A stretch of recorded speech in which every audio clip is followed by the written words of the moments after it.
Thanks. I should specify I don't live in Central America. I live an hour south of St. Louis, but I just got back from, I did my first group trip and there were 15 of us. We went to the Panama Canal. So I went from cold at home to sweltering in Panama to not exactly the warm temperatures I was expecting in Savannah. But I'm happy to be here. So I like to talk about whenever I do presentations, people always ask, what's the theme? Most of the time they kind of let you pick and choose what you're talking about. And I generally focus on change just because it is the only constant. But the thing is that it really doesn't have to be a threat as long as you are willing to adapt to change. So this is one of my all-time favorite charts. So looking at the change in US corn production and area over the past 100 years. So did you know that corn production has actually increased more than 700% over the course of the past 100 years? And planted area has decreased 10% during that time. So, ag is the epitome of doing more with less, and I think this chart sums it up well. So when we look at the change in US corn demand over the past 45 years, rewind back to the early 80s, and feed use was more than 60% of US corn demand, and the rest of it, for the most part, we exported. And then with the inception of the renewable fuel standard in the mid-2000s, that took the place or displaced a lot of feed demand, partly because now we're getting protein-rich distiller's grain as a byproduct of ethanol production. And it also reduced our export demand because when you have more domestic demand, it generally lifts your prices and makes you less competitive in the world market. So with corn ethanol coming to be in the mid-2000s, we also saw kind of the floor price or the historical floor price of corn increase. So we bumped up in that $3 level or so. And then here over the past 3-4 years, we've seen another increase, and that's with biofuels 2.0, predominantly driven by the soybean market, but corn has also been a winner as well. Looking at world corn exports over the past 25 years, the US has always been the largest corn exporter in the world on a volume basis. I believe there was only one year that Brazil passed us a few years ago by just a hair, but for the most part, US has always held the same. We went from a predominant market share 25 years ago, and then you can see what's happened since. We've had a tremendous amount of competition, especially the past 15 years. Brazil being the biggest, most of their corn exports, or that's safrinha corn, their double crop corn that they're growing and exporting after soybeans. Argentina has also seen an increase. And then in the blue, that's Ukraine. What a lot of people don't realize is that Ukraine has really came onto the corn market in the past 15 years in a huge way, and they export nearly 90% of their production each year. So when they have a crop problem, exports are hit, the most affected, and that's one reason we've seen a resurgence in US corn exports this year. When we look at soybean exports, same thing, except Brazil dominates in a massive way. So Brazil first out-exported the United States back in 2012, and they haven't looked back since. In fact, today, Brazil's exports are more than double that we ship every year here out of the United States. And that's because they have a tremendous amount of soybean production. So over the course of the past 20 years, Brazil's production has grown. They've had an annual growth rate of 5% per year for the past 20 years. So if you step back and think about it, it's absolutely massive. So when we look at comparing them with the US, Brazil's been producing a 6 billion bushel crop for the past few years. Compared with the US, we're in the low 4s. So what do you do when you have a lot of excess production? You export it. And that's exactly what they've been doing. And they've been doing it to sending it to China. So you can see that Chinese imports in red and Brazilian bean exports in green, they almost move in lockstep with one another. And because of that, it's created a tremendous headwind for US soybean exports as Brazil's exports have continued to grow. So we have exports in blue and then US crush in orange. So, and I mean, these things are related. It's a combination of one, Brazil being a massive player, giving us a lot of competition. But then also, this is our fourth record crush in a row this current marketing year. And again, just like with corn, the more demand that you have here domestically, the more expensive it makes US bushels on the world market. And by default, it makes our export market has a bit of a headwind. So this is what the driver is behind this increase in crush and record crush for the fourth year in a row. So we've had a tremendous amount of US soy crush capacity expansion or new build announcements over the course of the past few years. This is only announcements. So this isn't, it's been 1 billion bushels or more than 1 billion bushels total announced since 2000 or so. But not all of these will come online, and some of these projects have already been scrapped, but just to give you an idea of the magnitude of what's hit the soy processing industry. Here's the driver. I bet you didn't think you would come to a dairy conference and see Arnold Schwarzenegger oiled up on the screen. But Arnold is the reason that we have record crush here in the US. When he was the governor of California back in the mid-2000s, he commissioned California's EPA to create the world's first low carbon fuel standard. And what that does is it legislates a reduction in the carbon intensity of transportation fuels, so road fuels, sold into or supplied to California. And you're like, why is this such a big deal? But it's big because California is big. California has a more than $4 trillion economy. And even though it's a state, if it were a country, it would be the 5th largest in the world. And for that reason, it means that any of their legislative decisions have an outsized impact on the rest of us. What it did was spurred a revolution in biomass-based diesel production, particularly renewable diesel. And the difference between biodiesel and renewable diesel is there's no blend limit. It is chemically identical to petroleum diesel. It's a drop-in fuel, so it can be used in existing engines and infrastructure without modification. And it's a one-for-one replacement. So because of California's low carbon fuel standard and the resulting biomass-based diesel boom, we saw this tremendous growth in biomass-based diesel production.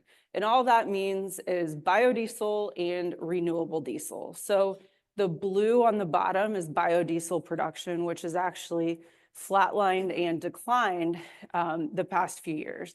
And then we have renewable diesel in green. That first surpassed biodiesel production in November of 2022, and it hasn't looked back since. This almost lines up like a chart of US soybean exports and Brazilian soybean exports.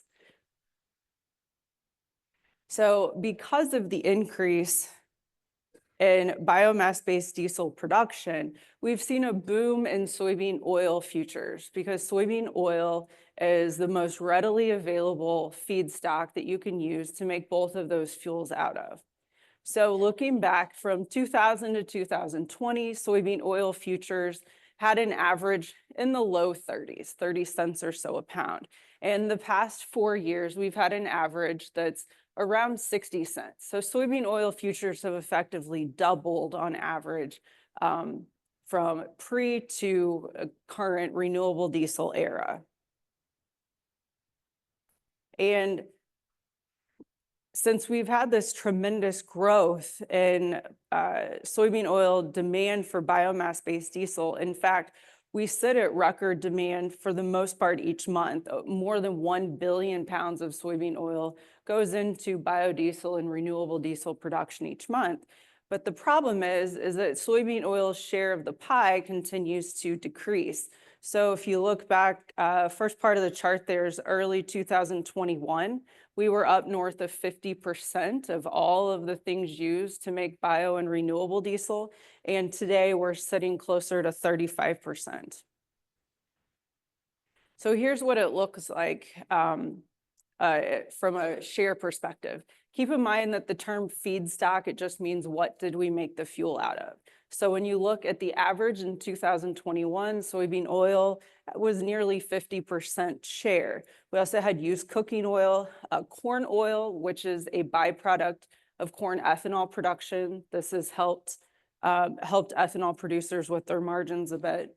And then we have canola oil and beef tallow. Now you look at what's happened in 2024, soybean oil's share of the pie has shrunk dramatically. You have used cooking oil, you have canola that's boomed. A lot of that is because canola was approved in the renewable fuel standard as a pathway back in late 2022. A lot of the canola oil coming into the country, it's produced in Western Canada, and it has a more direct shot to the west coast of the US, where a lot of renewable diesel is produced. It ends up being a cheaper or more advantageous feedstock than Midwestern soybean oil. The one that's the most notable, in my opinion, is tallow. We're importing tremendous amounts of beef tallow, especially from Brazil now. These are imports with canola oil on the bottom, and this stretches back the past 10 years. So we've always imported a lot of canola oil for food, feed, and industrial applications. Then you have blue as tallow imports, and then used cooking oil in the red or pink. That's the one that's caused or created a lot of concern here lately. And this is why, because we went from importing next to no used cooking oil to importing billions of pounds of used cooking oil every year, the majority of which coming from China. And I guess I should say used, because there's been a lot of concern that, and there's a lot of fraud within the system that's happened. The other thing too, are two countries that should stick out on this list are Indonesia and Malaysia. Although we're not importing near as much as we are from Canada, from those two countries are the largest producers and exporters of palm oil in the world. Palm oil is considered the dirtiest of all vegetable oils, and that's because it is associated with deforestation in some of the most biologically diverse parts of the world. So looking at where we are today and then beyond, if there's one thing that I would like you to take away from the talk today, it is that soybean oil now trades like an energy. And this chart is the epitome. So in the green, that's nearby heating oil futures, AKA diesel, and then soybean oil in the blue. So diesel and soybean oil almost move in lockstep, and that's because soybean oil is nothing but an energy now. So it's gone from predominantly food and feed applications to uses in energy because of the boom in renewable diesel. And when we look at soybean oil demand, you can see in orange that is food, feed, and industrial applications. This goes back to the year 2000. The green is where biofuels come in, and this is where we have completely cannibalized soybean oil exports. Aside from a resurgence this past year, it feels like we have copious amounts of soybean oil exports, and in reality, it's just that we're coming up from nothing. But that is why soybean oil is such a massive driver in the bean market and why it is so heavily influenced by both energy and policy. So when we look at soybean futures, just like we did at corn earlier, so looking back at this 25-year history, you see the biofuels 2.0 there. So the past 3-4 years, Because of the increase in value of soybean oil, we've seen the increase in value of the soybean itself. And you might notice that I have a line on there for corn ethanol. And you're like, what does this mean? If corn ethanol, corn has more demand for methanol and it raises the price of corn. The two are related. So, if you think about it, if corn jumped $2-3 during the first ethanol boom, and if beans didn't react at all, then what would happen? We'd plant a lot of corn and not enough beans. So the two are related, and it will always be this way. And unfortunately, what goes up must come down. And so it goes back and forth. It works vice versa. So looking at U.S. soybean crush capacity, we're actually halfway there at this point. So from that map where all the dots were popping up earlier, this is what it's been whittled down to. So last year we added about 184 million bushels of annual crushing capacity. And again, this is why we keep breaking records every year. And honestly, with every month, you might hear, oh, the NOPA crush for December was a record for any month, or this is why. It's because we have more capacity to crush soybeans. In 2025, we should add 90 million additional bushels. And then we have a handful of plants that are scheduled to come online post 25 as well. So the good thing for those in the room that feed soybean meal is that, we're crushing soybeans for oil now. And suddenly we have, as we're crushing more of them, it means we're going to also have more meal. So we want more oil and we're going to end up with more meal by default. And if you know anything about the soybean market historically, we've always crushed beans for meal, and now we've flip-flopped. So with all of this excess crushing capacity, record amounts of beans being crushed each month, it means we're producing record amounts of meal that we have to do something with. So here domestically, we have a finite amount of demand. It's not that demand isn't growing, but demand is not growing here domestically fast enough to keep up with the pace that we're increasing production. So that means that exports are our limiting factor, and we're going to have to do everything that we can to keep clearing meal stocks, or that is what's going to be weighing the market down. The other thing that's important to mention, and I guess especially for dairy, is canola meal. So, I've talked about canola oil that we're importing a lot of, and Canada at the same time. The reason that these numbers are going up, it's because Canada is producing a record amount of, or I should say they're crushing a record amount of canola to produce a record amount of oil, much of which is exported to the United States. And they're also producing a record amount of canola meal, much of which is exported to the United States. So again, this is a good thing. I should also say, though, that given who is officially our president now, and I'll talk a little bit more about this in a second, but we also have to consider that he slaps a 25% tariff on things. That changes things as well. So the government giveth and the government taketh away. So let's talk about 45Z. We'll just hit the high points here. So 45Z is a clean fuel production credit. It was part of the Inflation Reduction Act. It replaced the longstanding 40A, which was a $1 blending tax credit for any gallon of biodiesel or renewable diesel that was blended in U.S. petroleum fuel supplies over the course of the past 20 plus years.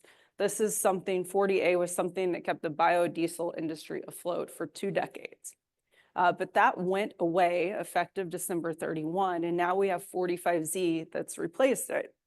The major difference between the two is that 40A, it didn't matter what you made the fuel out of.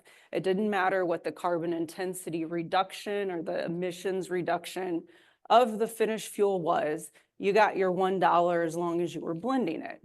Now, for 45Z, the difference is that credits, so the subsidy affiliated with it, it's awarded on a sliding scale, and that's based on the carbon intensity reduction of the finished fuel. So waste products like used cooking oil and tallow, they're considered waste. They have a very low carbon intensity, so therefore they command the highest subsidy. Crop-based biofuels, AKA for making biodiesel out of soybean oil, they get a smaller credit because they have a higher carbon intensity. We just learned here within the past few days that imported canola oil and imported used cooking oil were excluded. The government deemed that imported canola oil had a carbon intensity, or I should say the fuel resulting from that's made with imported canola oil. It has a carbon intensity that is too high to qualify for credits.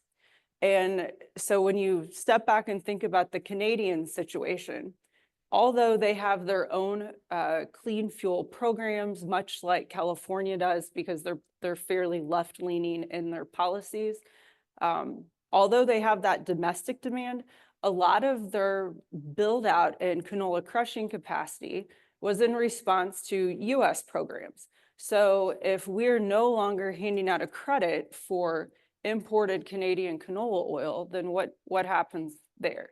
So there are a lot of nuances with the changes that have hit us over the course of the past few weeks, but this leaves a gaping hole. The other gaping hole is that used cooking oil, imported used cooking oil, is now excluded from 45Z for the time being anyway. So what that means is that any imported used cooking oil from China or Malaysia or wherever else it may be, you could make a fuel out of it, but it's not going to qualify for the subsidy. And the only reason that we would be importing these is because you're producing the fuel to get a subsidy. That's what makes the production feasible. So I showed you this one earlier, and I want to go back to it. I grayed out this 32% chunk of the feedstocks that we've used so far and are what EIA has reported so far in 2024. It's almost 1 in 3 pounds of feedstocks used to produce biodiesel and renewable diesel are coming from a feedstock that's largely not going to qualify. So we have domestic supplies of used cooking oil, but it's nothing like the amount that we import. Same for canola. We do grow some canola here in the US, but again, we have a gaping hole. And so I would say that we're in for kind of a bumpy and chaotic ride here as we have a lot of uncertainty moving forward. So some of the implications, over the course of the past 12 months, we've used more than 12 billion pounds of used cooking oil and canola oil as feedstocks in biodiesel and renewable diesel production. The other thing with 45Z is that imported fuels no longer qualify for that $1 blending credit. We imported more than 900 million gallons of biomass-based diesels. It's like 18% of supplies in 2024. So a lot less supply there. So again, massive reshuffling and market adjustment. I think this is also fresh right now that most people are, I'm not certain that anyone can tell you exactly what things look like a week down the road, a month down the road, much less a year down the road. Soybean oil, it still commands the smallest of subsidies, but it wins by default because it's domestic and it's in abundant supplies. And the kicker is that, like any government thing, it's extra complicated. But all of this is just proposed. Nothing is final. And we have a new administration that took office today. So all of this is absolutely subject to change. So looking a little closer at the Trump factor, you know, when we look at the tariff situation, tremendous amount of our exports, let me back up. So a tremendous amount of Mexico and Canada's exports are headed for the US. So 77% of what Mexico ships out ends up in the United States. 75% of what Canada exports ends up in the US. China's a much smaller share, it's 15%. And then when you look at what the US is sending to our largest trading partners, Mexico, recipient of 56% of US exports. Canada, also recipient of 56% of exports. So this not only, it impacts agriculture in a huge way, it impacts lots and lots of industries. So this is something that we're going to get to wade through here in the coming weeks and months as we see what direction Trump decides to go. The other thing is the Inflation Reduction Act. This is all of the policy that that I've spent 2/3 of this presentation talking about, all of the things and drivers behind this.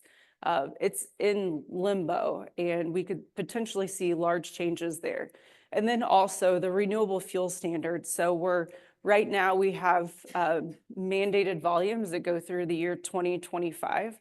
And we have, I think it's March or April, that we will start to see EPA release the first volume obligations or mandates for 26 and forward. So word of the year is going to be rhetoric. And we already saw this, I think, I believe it was Friday. So we saw beans up double digits, corn was quite a bit higher. It was Trump tweeting or saying that, he had a great conversation with Chinese president. Same thing kind of coming from Chinese talking heads. Rumors maybe that China was inquiring about P&W US corn. So, this is all like at the time of 2018, when we were in Trade War 1.0. I was a merchandiser at the time, working for Consolidated Grain and Barge at a river facility in St. Louis. So let me tell you, that was fun. And just learning to there's so many emotions that come along with the headlines, and that's why the markets react the way that they do. We could see markets open tonight. There could be a tweet about, him saying we're going after China hard, and we'll go down double digits. So we're going to have ups, we're going to have downs, and we're going to have a lot of ups and a lot of downs. And it's very hard to remove yourself from the emotion, but that's one of the most important things going forward. Another thing that's been a large problem is currency performance, the strength of the dollar. And a lot of that, we've seen a tremendous climb in the dollar, especially after Trump won. We immediately saw all of our trading partners, their currencies, take a nosedive. And a lot of that is because, and I never really had thought about it this way, but with the threat of tariffs, we see our trading partners' currencies price themselves lower to try to adjust, because if he says he's putting a 25% tariff on something, you need your currency to take a nosedive to try to make up the difference. The biggest one on here is the Brazilian real, that was down more than 20% last year. And combination of things driving that, they're having some economic problems. But the problem for the US farmer is it's extra salt in the wound for us. So this is 2024 nearby soybean futures performance. In the blue, that's the US dollar. So we lost, I think it was $3.20 in front month futures last year over the course of the calendar year.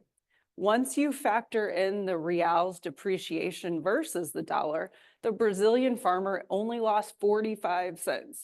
So although they're getting, their prices paid are based on Chicago futures, but they're paid in local currency. So when you factor in the exchange and we have a strong day in the dollar that makes the Brazilian real go down 1%, then they can see a down day on the board, but actually get paid more because of the difference in exchange. Another thing that's very concerning, this goes back the past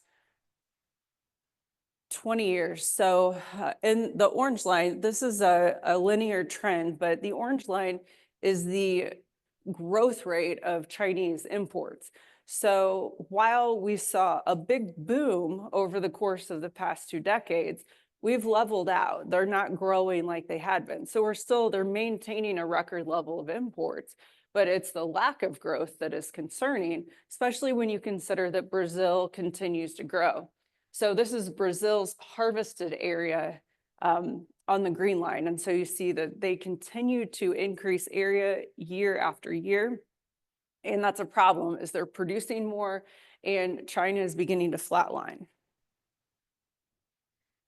And you can kind of see that here. So world soybean carryout, we're headed for a record this crop year. It's a 14% increase year on year, nearly 600 million bushels. And so the point with this one is we can see some problems in Argentina. We can see some issues in Brazil. We are definitely not running out of soybeans. So looking ahead, again, we're not running out of beans, no matter what you might want to think.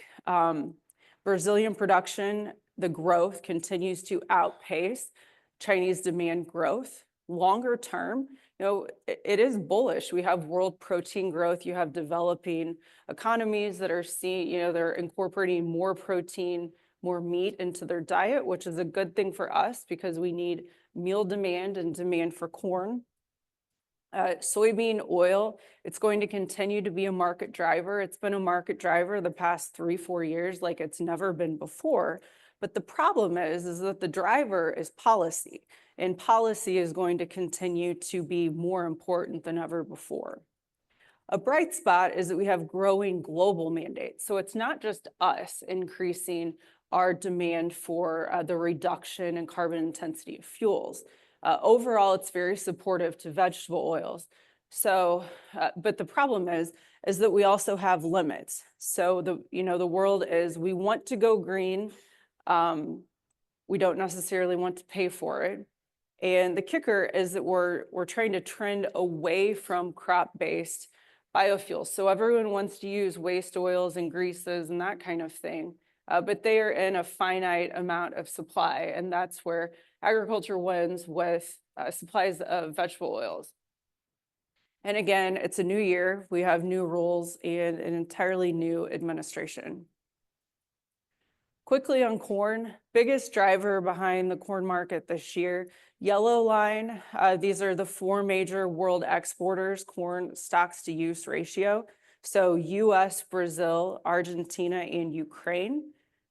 The red line is a 42-year low this year, and that is when you take out the United States. So when you look at Brazil, Argentina, and Ukraine combined, they have rock bottom ending stocks. That is the driver behind why the US has such a large corn export program this year, and why the market is also incredibly on edge with the idea that Argentina might be having, heat that's reducing their potential output. Northern Brazil is a little on the wet side that could potentially slow safrinha corn planting, so on and so forth. So this is why US corn is winning by default. And here in the US, yellow is the stocks to use ratio. The smaller the number, the higher it is on the chart. And then on the blue, that is USDA's printed farm price. And the higher, higher we go, the higher the price. So what you can see is we have somewhat of a divergence. The two are heavily related. And with this last report, we have quite the divergence because USDA shocked us with a 200 million bushel reduction in ending stocks. Today at a 10.2 or whatever it may be, we are ending stocks around that level. It generally implies $5 corn. I'm not a bull. I just like to point that out. But history tells us that we should be probably a little higher. And the market, in all fairness, has worked its way quite a bit higher here the past 2 weeks. So looking ahead for corn, US is winning by default. We have strong demand. We have a smaller US crop because we got a little surprise Friday before last, and then South American weather's been supportive here lately. I always like to say we price things fast. We always trade weather at least 2 weeks out. That's the most important thing. It's never about, and even with US weather, It's never about the weather at the, it's rarely about what you get. It's about what are they calling for 2 weeks from now. And again, policy is incredibly important. Global biofuel expansion, it's supportive. So you're seeing Brazil or India with increased mandates. Brazil is a big one. One of the reasons that we are starting to see maybe a little less competition in the corn realm from Brazil is because they have a booming domestic corn ethanol program. And that is something that will continue to keep bushels, the more they're grinding for ethanol domestically, the less that they're exporting, the less competition we have from them.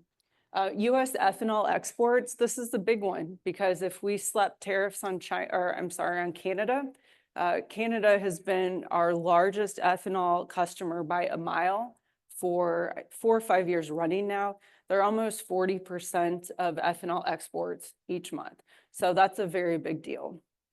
We have opportunities with sustainable aviation fuel, but policy has to be there. Our biggest hurdle right now in the US corn market is that we have all kinds of corn ethanol here in the US, but it has a carbon intensity score that is too high, where the resulting staff cannot qualify for the 45Z tax credits that make its production feasible.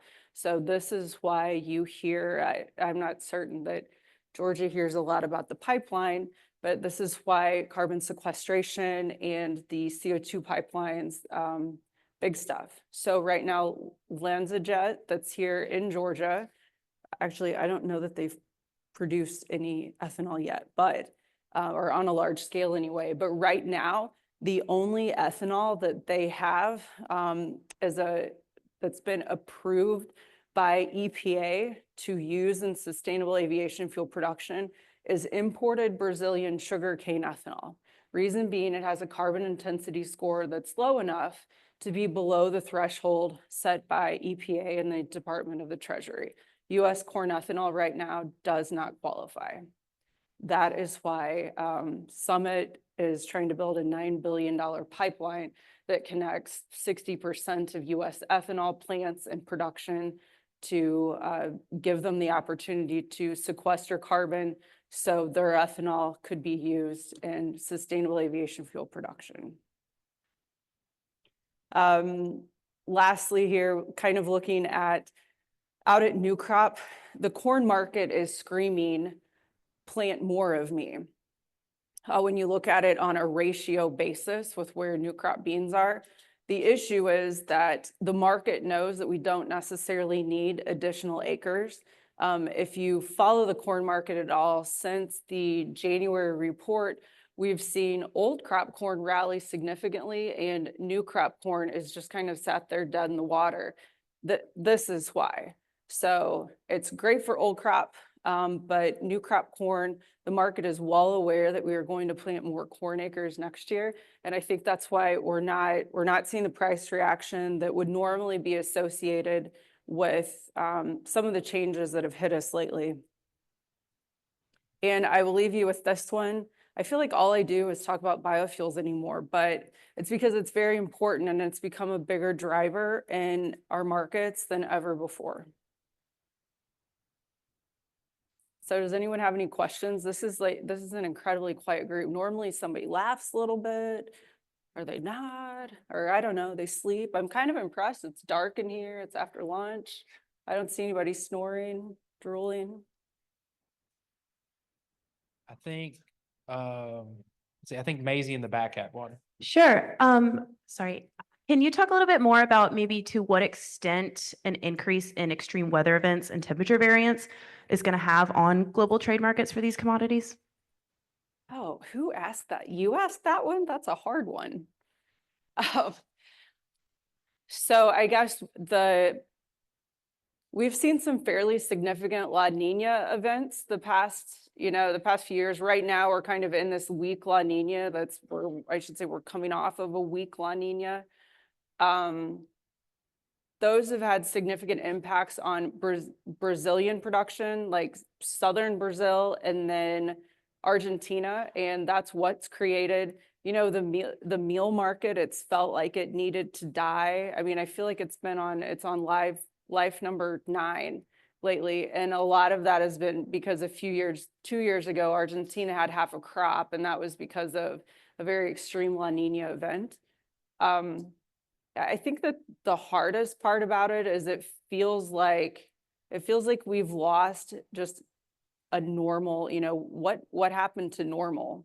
And I can't tell you much more than that. Again, these big swings and big changes, and you know, the bad thing in ag is you have to learn, especially when you're in livestock, you have to learn to roll with the punches constantly. And I think from a producer perspective, it's just risk management becomes more important than ever before, identifying opportunities and making decisions and not letting the market, you know, force you into those decisions. That totally did not answer your question, but I was just trying to wiggle my way out of Thank you. it. I'm aiming for an easy question. What happens to Brazilian soy exports to Europe if they enforce the ban on deforested farms? Yeah, well, so the EUDR, which is Europe's deforestation regulation, it was supposed to go into effect in December of 2024, and they've officially delayed it a year. And what that said was particular commodities that were associated with deforestation, that you would have to have a paper trail that says this is on land that hasn't seen X percentage of loss of forest. Brazil, I know that Bunge has a program that they're working on. That's a certification program. We saw the meal market ramp up kind of in the fourth quarter of this past year as Europe was front running. It sounds like that regulation will actually go into effect in December of this year, the end of December. Markets adjust and figure these things out, but you have to also consider that China's importing 2 of every 3 bushels of soybeans in the world. And so what's going on with Europe can largely be filled with US programs or Argentina. ADM was the big one here in the US with resource beans. That didn't pan out well for them this year, but we will definitely be the larger exporter to Europe over Brazil because of that. Any other questions? Real quick, Susan, if everyone wants to keep up with your work, what's the best way to follow you? At Susan No Bull on Twitter or X, or nobullag.com. You can find me. You can find the socials and things there. So Awesome. Well, and Susan, I know you'll stick around for a little bit here. If Yeah. anybody's got any questions in the break, we appreciate you for making the trip, stopping on the way home. And with that, everyone, we're going to take our first exhibit break of the day. So please go out to the exhibit area in the atrium, go by the booths, grab you some ice cream and some milk, and we'll be back in here at 3:45. Let's give Susan a round of applause real quick. yes. Thanks. Yeah, that was a little bit new medicine. It was good. Okay. It's still on. Go get rid of this. Oh, yeah, that'd be great.